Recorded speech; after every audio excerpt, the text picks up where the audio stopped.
Bakit nga ba mga lalaki, ang asawa niyong lalaki mahilig sa kama or sa sex? Palagi kayong kinukulit in a way na kahit ayaw niyo na, is that nangungulit pa rin. Let me tell you, hindi po or karamihan po sa aming mga lalaki, hindi po kami verbally open. Hindi po kami emotionally open. And that is why nahihirapan kayo na kumonekta sa amin.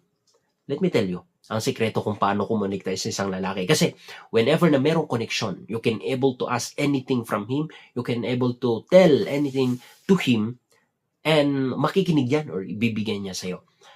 Ang pinaka-connection namin, or commonly generally yung mga lalaki, ang connection namin is nasa kama, sa totoo lang.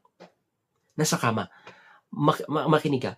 'Di ba? After na may nangyari sa inyo, especially kapag na-satisfy kayo sa isa't isa at na-satisfy mo siya, makikinig yan sa'yo. Especially kapag mahal ka. Especially kapag mahal ka. It is impossible that you can say na mahal ka whenever na kapag na-satisfy mo siya tapos hindi siya nakinig sa'yo or tinalikuran ka niya, 100% hindi ka niya mahal. Pero kapag na-satisfy mo siya sa kama, tapos hinarap ka ganun, hihag ka ganun, and then kapag nakipag-usap ka sa kanya is that nakinig yan sa'yo, mahal na mahal ka. Why? Meron ng connection.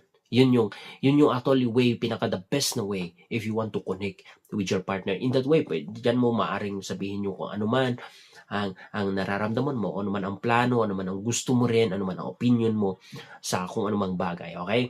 That is why imbes na you keep on resisting and resisting, bakit sex lang habol niya, gusto lang, sex na lang palagi. Take that as advantage, kapatid. Okay? Be wise. That's it. Good day.